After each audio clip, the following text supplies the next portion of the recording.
माँ झाड़ू पोंछा करके घर लौटी है। थकी हुई है लेकिन चेहरे पर मुस्कान है। बेटा कमरे में बैठा फोन चला रहा है। बेटा खाना खा ले, मैंने दाल चावल बनाए हैं। क्या माँ तुम्हें और कुछ आता भी है? तुम्हारे जैसे माँ बाप की वजह से बच्चे तरक्की नहीं कर पाते। दूसरे अपने बच्चों को क्या क्या खाने को देते हैं, तुम तो सिर्फ मुझे दाल चावल खिलाती रहती हो। मुझे भी दूसरों के जैसे अच्छा अच्छा खाना चाहिए। बेटे के कठोर शब्दों ने माँ के दिल को झकझोर दिया, लेकिन माँ ने अपनी आंखों में आंसू छिपा लिए। बेटा कोशिश कर रही हूँ, अगले महीने कुछ पैसे बचाकर तेरे लिए नए कपड़े और कुछ खाने का सामान ले आऊंगी। तुमसे कुछ नहीं होगा, मुझे पता है। जिसके घर में झाड़ू पोछा करती हो उनके बच्चों के पुराने कपड़े लेकर आ जाओगी। शर्म आती है कि मेरी माँ दूसरों के घरों में झाड़ू पोछा करती है। बेटा पैसे बचाने पड़ते हैं तेरी पढ़ाई के लिए। अरे पढ़ाई का तो बहाना है तुम्हारा, असल में तुम कुछ करना ही नहीं चाहती। दूसरों की माँ अपने बच्चों के लिए क्या क्या करती है और एक तुम हो, बस 2 वक्त का खाना बनाकर सोचती हो कि तुम ही सब कर रही हो। यह बोलकर लड़का घर से बाहर चला गया, लेकिन माँ अपने आंसू छुपाकर अपने काम में लग गई। अगले दिन सावित्री रोज की तरह काम पर जाती है। वह आज अपनी तनख्वाह के बारे में सोचती है, लेकिन उसकी मालकिन हमेशा की तरह गुस्से में है। तुमसे एक छोटा सा काम भी ठीक से नहीं होता, पता नहीं क्यों ही रखा हुआ है। झाड़ू लगाना तक नहीं आता। दीदी कल हाथ थोड़ा दुख रहा था, अगली बार ध्यान रखूंगी। सुन लो, अगर ऐसा दोबारा हुआ तो तुझे काम से निकाल दूंगी। कोई कमी नहीं है काम वालियों की इस शहर में। मालकिन का कठोर स्वभाव सावित्री को हमेशा चुप रहने पर मजबूर कर देता था, लेकिन इस बार मालिक ने बीच बचाव करने की कोशिश की। बस करो सुनंदा, ये मेहनती औरत है। अगर कोई गलती हो गई तो इसका मतलब ये नहीं कि आप हर बात पर ताने मारें। आप चुप रहिए, आपको नहीं पता है ये आज कल की काम वाली ऐसी ही होती है। जब तक इनको डांट ना पड़े तब तक कोई काम सही से नहीं करती है।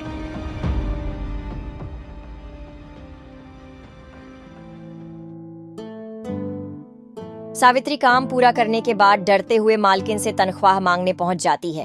दीदी इस महीने की तनख्वाह दे दो, घर पे राशन नहीं है, वो लेकर जाना है।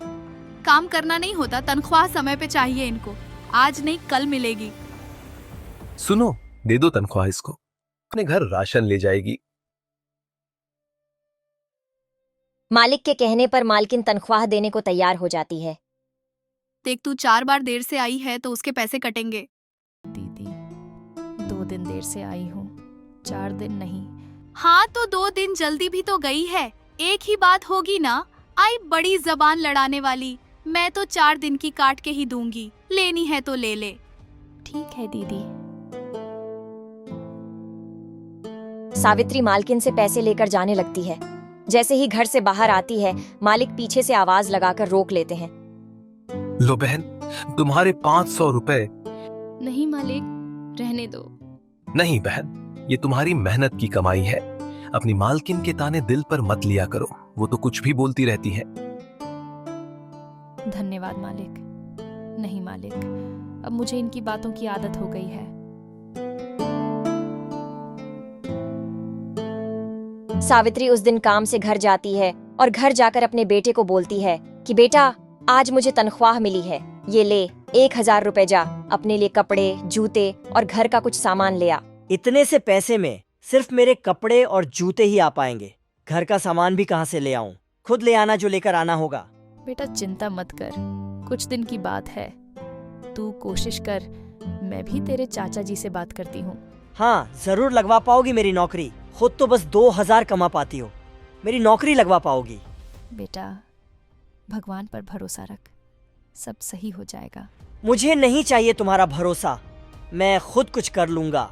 मैं जा रहा हूँ नौकरी ढूंढने, अब तुम्हारे पैसों का मोहताज नहीं रहूंगा। बेटा घर से बाहर जाने लगता है। माँ उसे रोकने की कोशिश करती है।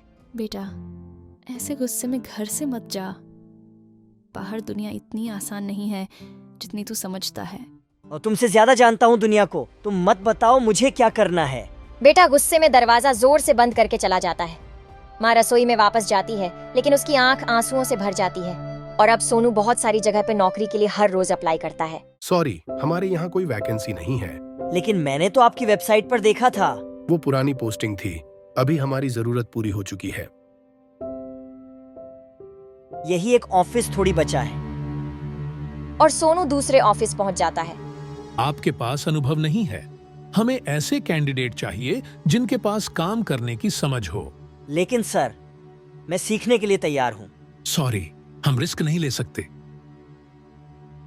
कई जगह कोशिश करने के बाद सोनू थका हारा घर लौटता है। चेहरे पर नाउम्मीदी और गुस्सा है।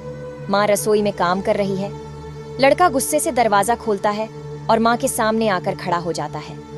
तुम्हारे कारण मैं कहीं नौकरी नहीं पा रहा हूँ। सब कहते हैं कि तुम्हारे पास अनुभव नहीं है, तुम अभी काबिल नहीं हो। बेटा तू ऐसे क्यों बोल रहा है? तेरी नौकरी जल्दी ही लग जाएगी। कैसे लगेगी नौकरी? काश अच्छे स्कूल में पढ़ा होता तो नौकरी मिल जाती। पर तुम्हें तो पैसे बचाने की लगी रहती है। पता नहीं क्या करोगी इतने पैसे बचा के। माँ चुप हो जाती है, लेकिन आंसू पोंछते हुए काम में लग जाती है। एक दिन बेटे को अचानक से एक कंपनी से इंटरव्यू के लिए कॉल आती है। वह अगले ही दिन इंटरव्यू देने जाता है। आपके अनुभव और जवाब ठीक नहीं है। हमें लगता है कि आप इस पद के लिए उपयुक्त नहीं हैं। सोनू काफी परेशान होकर घर लौटता है। वह काफी निराश हो जाता है। अब उसे कुछ समझ नहीं आता कि अब क्या करे। कई दिन बीत जाते हैं और अब सोनू पूरी तरह से टूट चुका था। फिर एक दिन उसे एक कॉल आती है कि आपने हमारे यहाँ इंटरव्यू दिया था और आप सिलेक्ट हो चुके हैं। माँ, मेरी नौकरी लग गई। मैंने खुद सब कुछ करके दिखा दिया। अब मैं भी बड़ा आदमी बनूंगा। सच बेटा, तेरी नौकरी लग गई। ये तो बड़ी खुशी की बात है। रुको, मैं तुम्हारा मुंह मीठा कराती हूँ।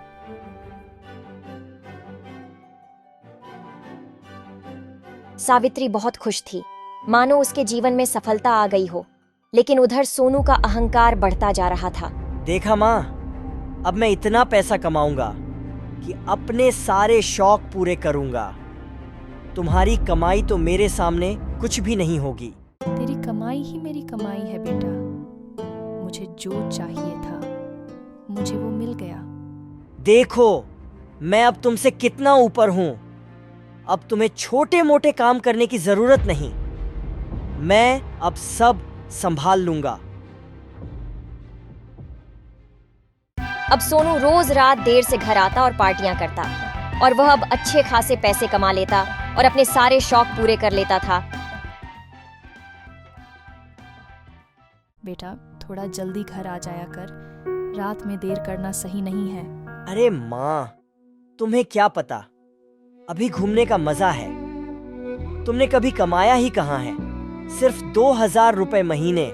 जो कमाता है वही तो घूम सकता है। माँ सुनो, तुम कल थोड़ी देर से आना। मेरे दोस्त घर पार्टी करने आएंगे। ठीक है बेटा, जैसा तू कहे। अगले दिन सोनू और उसके दोस्त उसके घर पार्टी करते हैं, लेकिन सावित्री गलती से थोड़ा पहले वापस आ जाती है। यह औरत कौन है? सोनू चुप हो जाता है और अपनी माँ का हाथ पकड़कर उन्हें कमरे में ले जाकर उस पर चिल्लाता है।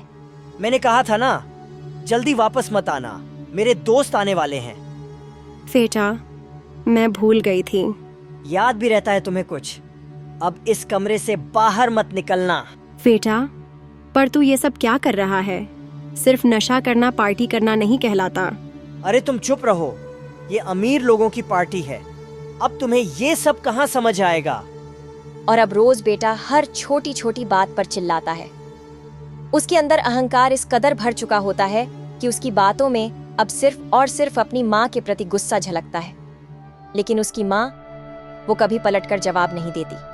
वो चुपचाप सब सह लेती है और अपने बेटे को बच्चा समझकर जाने देती है। फिर एक दिन सोनू अपनी माँ को बताता है कि उसने अपने बॉस को डिनर के लिए आमंत्रित किया है। सुनो, आज मेरे बॉस घर आ रहे हैं। तुम उन्हें मत बताना कि तुम मेरी माँ हो। कहना कि तुम यहाँ नौकरानी हो।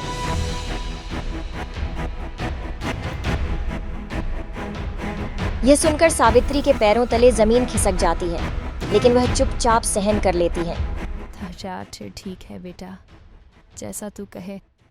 और फिर शाम में सोनू का बॉस उसके घर आता है। माँ पानी लेकर आती है और बॉस को देखकर उसके हाथ से पानी गिर जाता है। क्या कर रही हो? तुम्हें दिखाई नहीं दे रहा? अंधी हो क्या? यह औरत कौन है सोनू? सर, ये नौकरानी है हमारे घर की। इन्हें कुछ नहीं आता। सावित्री की आंखों में आंसू आ जाते हैं, लेकिन उसका बेटा सोनू बेतहाशा बदतमीजी की सारी हदें पार कर चुका है और यह सब देखकर उसका बॉस गुस्से से तिलमिला कर खड़ा हो जाता है। फिर वह सोनू को सारी बातें बताता है कि कैसे सावित्री के कारण वह आज यहाँ है। शर्म आनी चाहिए तुम्हें। ये तुम्हारी माँ है। आज जहां भी तुम हो तो अपनी माँ की वजह से हो। अगर ये मेहनत नहीं करती तो आज तुम यहाँ नहीं होती। तुम्हारा इंटरव्यू मैं कभी पास नहीं करता अगर इन्होंने मुझसे गिड़गिड़ाकर तुम्हारे लिए सिफारिश नहीं की होती। अरे छोड़ो ना मालिक, मैं आपके लिए चाय बना देती हूँ।